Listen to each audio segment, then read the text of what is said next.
पुश्तैनी ससुराल में 3 बहू की रसोई। अरे तूने देखा था शारदा बहन की बहुओं को? अभी कल ही जो ब्याह कराई हैं। सुना है दो बड़े बेटे तो शहर से ही अपनी पसंद की लड़कियां लाए हैं और एक शारदा जी की पसंद की बहू है। मुझे तो अभी अभी तीनों के दीदार भी हो गए। अच्छा, तो कैसी हैं इस पुश्तैनी खानदान की बहुएं? बस क्या ही बताऊं, एक बहू तो देखने से सही लगी, बाकी की 2 तो यहाँ बालकनी में खड़ी हुई चाय की चुस्कियां ले रही थी। सच में न ओढ़ने पहनने की तमीज है न किसी और चीज की। ऐसे बैठकर चाय पी रही थी जैसे सामने सिटी पार्क है। मैं तो पहनावे से ही बता सकती हूँ कि जो लड़कियां कपड़े नहीं संभाल सकती वो रसोई क्या संभालेंगी। ऐसा क्या? वैसे ही पुश्तैनी दीवारें और बड़ी हवेली ऐसी ही लगती तो नहीं थी कि इसके अंदर ऐसी बहुएं आएंगी।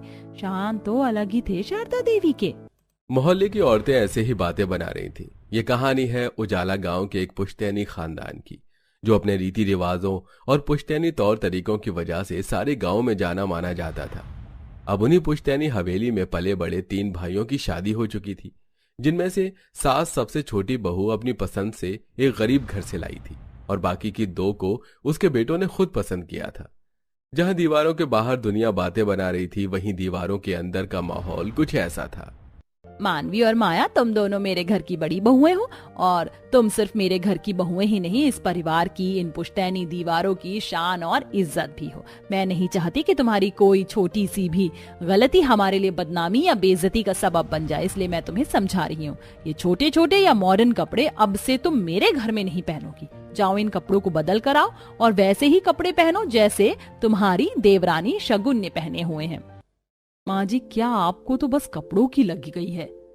ये सिर्फ जीन्स टॉप ही तो है और शहर में तो हम इसको बिल्कुल नॉर्मली पहन लेते हैं। तो फिर बस चुप हो जाओ। वो शहर था, लेकिन ये मेरा पुश्तैनी खानदान है। यहाँ जैसे मैं बोलूंगी वैसे ही होगा। तुम तीनों को अभी रसोई में भी जाना है तो जाओ पहले कपड़े बदल कर आओ। वैसे भी ये कपड़े तुम अपने मायके में भी पहनती थी, लेकिन मेरी रसोई में अगर कोई प्रवेश करता है तो ये जरूरी है कि उसके कपड़े नए हों, इसीलिए कपड़े बदल कर आओ और उसके बाद तुम्हारी पहली रसोई की रस्म होगी। शारदा के बोलने पर मुंह बनाते हुए माया और मानवी अपने अपने कमरों में गईं और कपड़े चेंज करके आ गईं। कपड़े बदलने के बाद शारदा ने बस मानवी को रसोई में भेजा।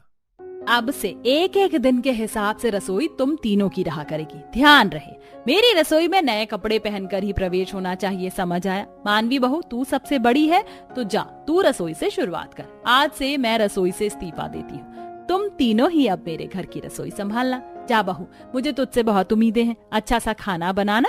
शगुन बहू, तब तक तू मेरे बेडरूम में आकर जरा मेरे सर में तेल लगा दे। शारदा की बात को सुनकर शगुन उसके साथ उसके बेडरूम में चली गई, तो वहीं मानवी रसोई में कुछ इस तरह खाना बना रही थी। ये भी कोई बात हुई क्या भला?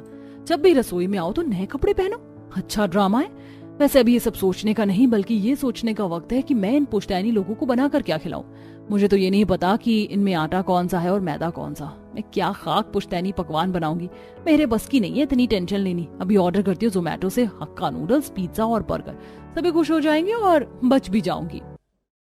मानवी ने काम से बचने को खाना बाहर से ऑर्डर कर दिया और खुद खाना बनाने से बचने को छिपकर बाहर अपने घर के बगीचे में आ गई। मैंने डिलीवरी बॉय को भी यहीं का ही एड्रेस दिया है। अब वो यहाँ से मुझे खाना दे जाएगा तो सभी को खिला दूंगी। मानवी ने जैसा सोचा था वैसे ही किया। खाना बाहर से मंगवाने के बाद वो बेफिक्र हो गई। कुछ देर में ही उसका खाना भी आ गया और उसने सभी के सामने बाहर का खाना ही रख दिया। मानवी भाभी, आपने रसोई में ये चोचले बनाए हुए। माँ ने आज तक हमें ये सब नहीं खाने दिया और आप सरेआम इसे हमारे आगे लगाए हुए हो। ये क्या, ये खाना है? सारा मूड खराब कर दिया। ये चीजें इतनी बुरी नहीं होती जितना कि इन्हें बनाया जाता है। आप लोग खा लो ना। कितनी उम्मीदों से तुझे रसोई में भेजा था। तैयार तो ऐसे होकर आई थी जैसे शीरमाल खिलाएगी, और क्या बनाया ये बेकार खाना। ओह सॉरी, बनाया नहीं, ऑर्डर किया है। मेरा तो देखकर ही पेट भर गया। मैं भूखी ही सही हूँ। शारदा ने एक भी खाने का निवाला नहीं चखा। ऐसे ही बाकी के जो लोग थे, जैसे मोहिनी, आदि, मानव और मानक, इन्होंने भी थोड़ा थोड़ा ही खाने को खाया और आधे पेट खाकर वो लोग भी उठ गए। ऐसे ही आज के दिन माया की रसोई में खाना बनाने की बारी थी। माया, ये क्या पहन लिया है तूने? माँ जी, कपड़ा नया है लेकिन इंडियन ट्रेडिशनल नहीं है। अब ये मत बोलना कि हम बस ऐसे साड़ियों में ही लिपटे रहे। मुझे ऐसे ही कपड़े पहनना पसंद है तो मैं ऐसे ही कपड़े पहनूंगी। अब आप बताएं कि आप लोग क्या खाएंगे। जब हमें ही तुझे सिखाना है तो फिर पूछ क्यों रही है, बना ले कुछ भी अपनी मर्जी से। ओके। माया ऐसे ही इतराते हुए रसोई में आ गई। माया ने आज मॉडर्न ड्रेस पहना हुआ था। ऐसे में ही वो रसोई में खाना बनाने लगी। आज मैं बनाऊंगी छोले भटूरे और साथ में केक। चल माया, शुरू हो जा। माया अपने ऊपर काफी कॉन्फिडेंट थी। ऐसे ही कॉन्फिडेंस के साथ उसने खाना बनाना शुरू किया। लेकिन अरे नहीं, ये छोले भटूरे का आटा कुछ ज्यादा ही पतला नहीं लग गया? कोई नहीं, जैसा भी है वैसे ही बना दूंगी। अरे नहीं, मैंने तो कढ़ाई का ओवन बनाकर अपना केक भी बेक होने को रखा है। अब तो काफी देर हो गई है, कहीं वो जल ना गया हो। इसकी तो हालत खराब लगती है, जल्दी से इसे निकालना होगा। माया ने जल्दी से केक को माउल्ड से निकाला, लेकिन केक निकलने के बजाय माउल्ड से ही चिपक चुका था।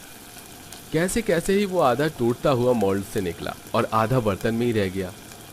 लो, हो गया सत्यानाश। अब क्या मैं सभी को ऐसा ही खाना खिलाऊंगी? माया ने खाना दोबारा नहीं बनाया। आटा ज्यादा गीला होने की वजह से उसके भटूरे सही से नहीं बने, ना ही उसे सब्जी अच्छे से बनाई गई और ऐसा ही जल्ला कच्चा सा खाना उसने आज टेबल पर लगाया।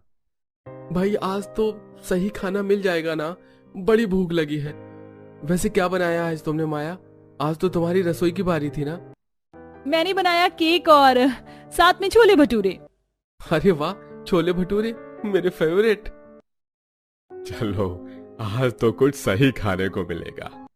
सभी काफी खुश हो गए और बड़े ही मन से खाना खाने को बैठे। लेकिन जब सभी ने भटूरे की सूरत देखी और सब्जी और केक को भी देखा तो सभी समझ गए कि आज भी उन्हें भरपेट खाना नहीं मिलेगा। सभी ने बस आधे पेट ही खाना खाया और वो लोग आज भी ऐसे ही भूखे से रहे। ऐसे ही चलते चलते आज तीसरा दिन था। आज के दिन शगुन की बारी थी रसोई में जाने की। आज तो मेरी पहली रसोई है, बस अन्नपूर्णा माँ मेरे खाने को स्वादिष्ट बनाना।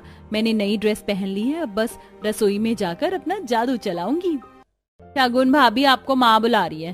अरे वाह, आज लग रहा है जैसे किसी पुश्तैनी परिवार की बहू की पहली रसोई है। एकदम परफेक्ट लग रही हो आप।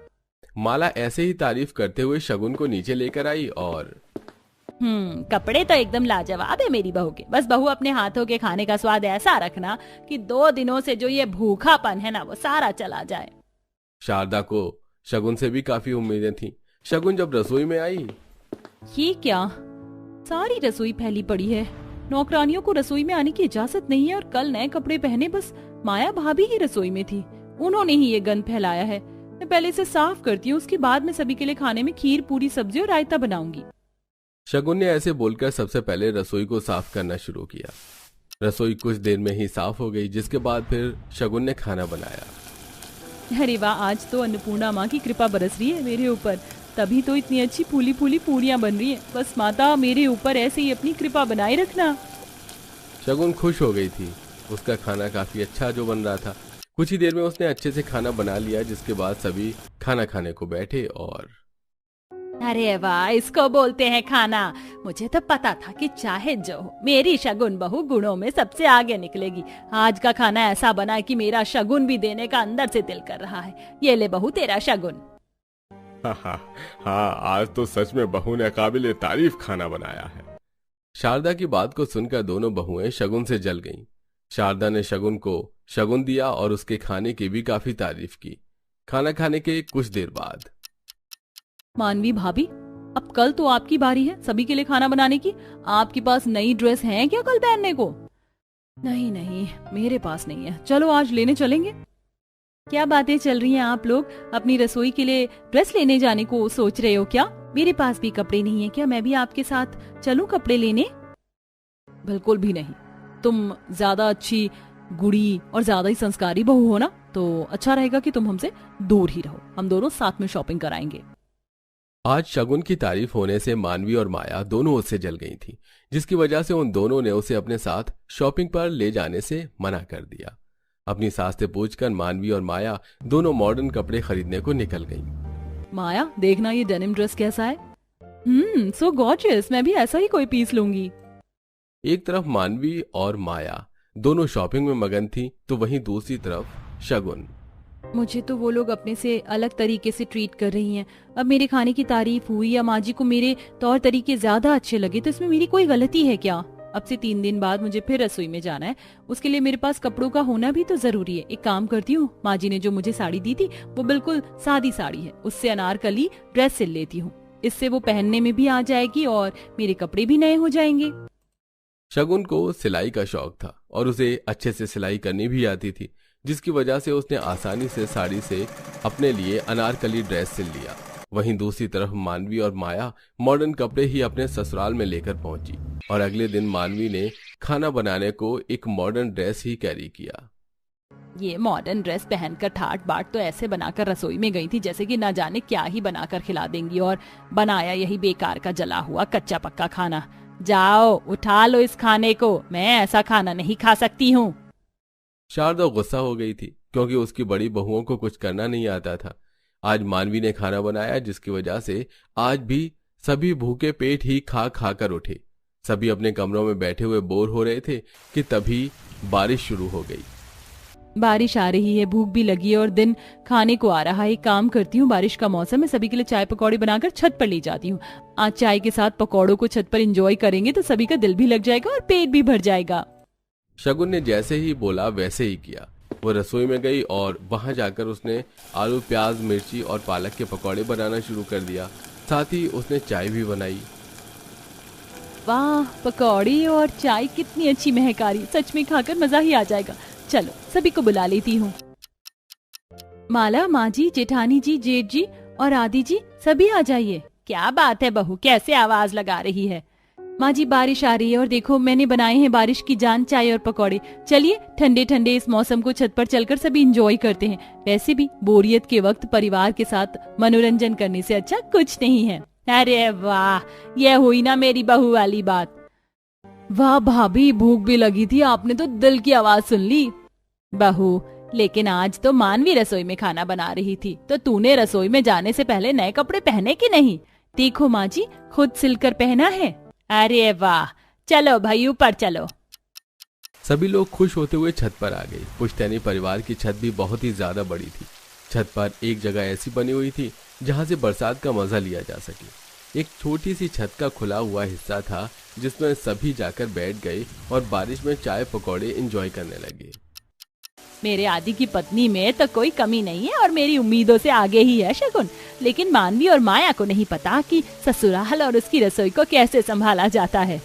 खैर माँ जी, आप तो हमसे चुल ही रहती हैं। बहू, मुझसे जुबान न चलाना। और हाँ, एक बात और, तुम दोनों कान खोलकर सुन लो। अभी तक मुझे मौका नहीं लग रहा था, लेकिन अब मैं और देरी नहीं करूंगी। अब से 1 हफ्ते बाद तुम तीनों का बहु भोज करवाऊंगी, जिसमें तुम्हारे लिए ये चुनौती रहेगी कि खाना तुम तीनों को खुद ही बनाना है। इसीलिए बहु भोज के लिए तैयारी रखना। अभी से बता रही हूँ कि कभी बाद में शिकायत करो। शारदा ने 1 हफ्ते पहले ही तीनों बहुओं को बहु भोज की जानकारी दे दी। मानवी और माया खुद से खाना बनाने को सुनकर टेंशन में आ गई और इससे भी ज्यादा टेंशन उन्हें अपने कपड़ों की थी। बारिश में पूरा परिवार चाय पकौड़े एंजॉय करके नीचे आता है। जहाँ बहु भोज के लिए कपड़े और ज्वेलरी कब लेने चलना है मानवी भाभी? जब तुम कहो। ये दोनों तो अपनी तैयारी खुद कर लेंगी। मेरा इनके साथ मिलने को सोचना भी बेकार है। पीछे हट जा शगुन, मैं तो ऐसे ही घर में ही अपने लिए कपड़े सिल लूंगी। शगुन ने जैसे सोचा था वैसे ही किया। उसने घर में ही अपनी बहु भोज की ड्रेस बनाना शुरू कर दिया। तो वहीं मानवी और माया ने खूब पैसे उठाकर मॉडर्न ड्रेसेस खरीदी और काफी महंगी महंगी सी वो तैयारी करने लगी। देखते ही देखते 1 हफ्ता का फासला भी गुजर गया और वो दिन भी आया जब पुश्तैनी परिवार में बहु भोज रखा गया। सभी मेहमानों और पड़ोसियों के पुश्तैनी हवेली के दरवाजे खोल दिए गए और शारदा के घर में लोगों की रौनक हो गई। बस अब मेरी बहुएं भी तैयार होकर आती ही होंगी। एक बार मेरी तीनों बहुएं तैयार होकर कुछ देर को नीचे आकर बैठ जाएं, उसके बाद उन्हें जल्दी से खाना बनाने को भी तो भेजना है। पता नहीं इतनी देर क्यों लगा रही हैं तीनों। अरे देखो, शारदा जी की पहली बहू तो आ गई। अरे हाँ, आ गई। क्या बनकर आ रही है? जैसे अंग्रेजी फिल्म की कोई जासूस हो। अच्छा, तो बाहर से पुश्तैनी खानदान जो इतना तमीजदार दिखाई देता है, अंदर से उसकी बहुएं ऐसे आधे अधूरे कपड़ों में अपना वक्त गुजारती हैं। सभी लोग ऐसे ही बातें बनाने लगे। शारदा भी उनकी बातें सुन रही थी। मानवी सबसे पहले नीचे आई, जिसने एक 1 पीस गाउन सा पहना हुआ था। ना उसमें स्लीव्स फुल थी और ना ही वो पूरी तरह बॉडी को कवर कर रहा था। मानवी के इस लुक ने शारदा की भी बेइज्जती शुरू करवा दी। अभी लोग मानवी पर ही बातें बना रहे थे कि पीछे से माया भी आ गई। मानवी भाभी रुको, साथ साथ ही चलेंगे। माया पीछे से टॉप स्कर्ट पहनकर आ रही थी। वाह शारदा जी, तुम्हारी तो बहुओं ने तुम्हारी सारी झूठी शान के भांडे फोड़ दिए। कपड़ों पर क्यों जाती हो बहना? अभी मेरी बहुएं तुम्हें खाना भी बनाकर खिलाएंगी, उसके बाद तुम जज करना कि मेरी बहुएं कैसी हैं। यूं इस तरह पहनावे पर ना जाओ। कपड़ों ने ही जाहिर कर दिया है कि कैसी होंगी, अब और क्या दिखाओगी? सभी ऐसे ही बातें बनाने लगे। शारदा को भी मानवी और माया पर गुस्सा आ रहा था, लेकिन सभी के बीच में वो उन दोनों से कुछ नहीं बोली। कुछ ही देर बाद पुश्तैनी से ही लिबास में शगुन तैयार होकर आई, जिसको देखकर सारी औरतों के होश ही उड़ गए। देखो ये है वो बहू जिसको शारदा जी खुद पसंद करके लाई हैं।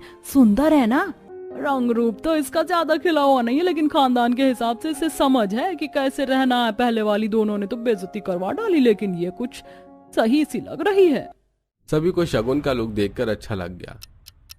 सभी ऐसे ही आपस में बातें कर रहे थे। जब तीनों बहुएं नीचे आ गईं, तब शारदा ने बहुओं से बोला, जाओ बहुओं, तुम जाकर बहु भोज के लिए रसोई में खाना बना लो, और हाँ याद रहे खाना ऐसा बने कि मेरी छाती गर्व से चौड़ी हो जाए। शारदा की बात सुनकर तीनों बहुएं रसोई में आ गईं और देखिए दीदी, मैं जानती हूँ कि आप दोनों ही मुझे नापसंद करती हो, लेकिन आज बस परिवार की नहीं आपकी भी इज्जत का सवाल है। अगर खाना बनाने में कुछ समझ ना आए तो आप मुझसे पूछ लेना। तुम ज्यादा बड़ी वाली मास्टर शेफ हो क्या? हमें तुम्हारी जरूरत नहीं है, हम बना लेंगे। माया और मानवी ने शगुन की मदद के लिए साफ मना कर दिया। बस फिर क्या था, तीनों बहू अपना अपना खाना बनाने लगी। लेकिन ये आप क्या कर रही हो मानवी भाभी? रुकिए रुकिए, ऐसे नहीं। अगर आप तेल में ये पानी वाली सब्जी डालोगी तो पूरा पानी उड़ जाएगा, और उड़कर वो आपके ऊपर भी आ सकता है। इसलिए पहले तेल को थोड़ा ठंडा होने दो, उसके बाद ये डलेगा। माया भाभी, आपने जो सब्जी पकने को रखी है उसमें इतनी हल्दी नहीं डलेगी, इससे तो सारी सब्जियों का रंग ही खराब हो जाएगा। थोड़ी सी कम हल्दी डालो, तब देखना कि कितना अच्छा रंग आएगा। हटिए, मैं आपकी मदद करती हूँ। शगुन से दोनों जिठानी बैर रखती थी, इसलिए फिर भी शगुन ने उन दोनों की मदद की। शगुन ने ऐसे ही सारा खाना खुद से बनाया, और जब कुछ देर के बाद सभी मेहमानों ने खाना खाया तो वे सभी उसके स्वाद के दीवाने हो गए। अरे वाह, पूरी एकदम नर्म है, सब्जियों में भी नमक मिर्च और रंगत सब कुछ परफेक्ट है, और ये मीठा भी लाजवाब है। कुछ भी कहो, शारदा की बहुओं ने खाना तो लाजवाब बनाया है। अरे मैं तो अपने हाथ ही नहीं रोक पा रही हूँ, इस खाने से सच में बहुत ही अच्छा है। जितनी मर्जी उतना खाना खाइएगा, मेरी बहू ने बनाया है। वैसे खाने का स्वाद ही बता रहा होगा कि बहुएं कैसी मिली है मुझे, क्यों है ना? पहनावे पर जाकर किसी को जज कर देना समझदारी नहीं होती है, इंसान को परखना जरूरी है। सभी ने शारदा की बात से हामी भरी, और दिल खोलकर सभी ने बहुभोज खाया। खाना खाने के बाद मेहमान तारीफ करते हुए शारदा के घर से चले गए। शारदा का सीना चौड़ा हो चुका था। मेहमानों के जाते ही शारदा ने खुशी से अपनी बहुओं को अपने पास बुलाया और वाह मानवी माया, तुम दोनों ने तो आज कमाल ही कर दिया। शगुन तो खाना अच्छा बनाती ही है, लेकिन तुम दोनों भी आज झंडे गाड़ दोगी, इस बात का तो मुझे अंदाजा ही नहीं था। आज तुम दोनों को मेरा कुछ अच्छा सा इनाम देने का दिल कर रहा है। बोलो तुम्हें क्या चाहिए? माफी है? आपसे माफी, और शगुन से भी, दोनों से हमें माफी चाहिए माँ जी। और आप जो ये शाबाशी दे रही हैं, ये हमें नहीं शगुन को ही दे दीजिए, क्योंकि अगर आज शगुन हम पर ध्यान ना देती तो आज भी शायद हम आपकी बेइज्जती का ही सबब बनते। लेकिन शगुन ने ही सारा खाना बनाया, और इसी की वजह से आपकी इज्जत आज बच पाई है माँ जी। हमने तो पहनावे की वजह से आज भी आपको जमाने की बातें सुनवा दी, लेकिन शगुन को देखो, ये तो शुरुआती दिन से ही कितने अच्छे से चली है। सारी तारीफें, सारी खुशियां और तोहफे आप शगुन को दे दो। हमें तो बस एक मौका और आपसे माफी चाहिए। अब हम समझ गए, परिवार को खुश रखने में ही असली खुशी छिपी है। सही कहा। और शगुन, माफ करना, हमने हमेशा तुम्हें अपने से अलग समझा, अपने से अलग रखा भी, लेकिन आज तुमने अपने आप हमारे सामने साबित कर दिया कि हम दोनों शर्मिंदा हैं। हो सके तो हमें भी अपनी ही तरह खाना बनाना और पहनावा सिखा दो, और हम दोनों को माफ कर दो। मैं आप दोनों से नाराज नहीं हूँ, बल्कि मुझे तो खुशी है कि आपने मुझे भी अपनाया। ऐसी माफी ना मांगिए, और अगर आपको मेरे जैसे खाना वगैरह बनाना और पहनावा सीखना है तो मैं जरूर सिखाऊंगी। अब आप दोनों ऐसी माफी मांगकर मुझे शर्मिंदा ना कीजिए। शगुन ने ऐसे बोलकर बात को खत्म कर दिया। बस फिर क्या था, अब सब कुछ ठीक हो चुका था। माया और मानवी को एहसास हो चुका था कि वो दोनों परिवार से अलग दिशा में जाकर गलती कर रही हैं, जिसकी वजह से उन दोनों ने अपना रुख अपने परिवार के तौर तरीकों की तरफ वो मोड़ा। अब मानवी और माया भी अपने पुश्तैनी परिवार के तौर तरीकों को निभाते हुए रहती थी, और शगुन से रसोई में काफी कुछ सीख भी रही थी। वहीं शगुन भी अब मानवी और माया से थोड़ा बाहरी दुनिया के तौर तरीकों को सीख रही थी और अब सभी मिलजुल कर खुशी खुशी रहते थे।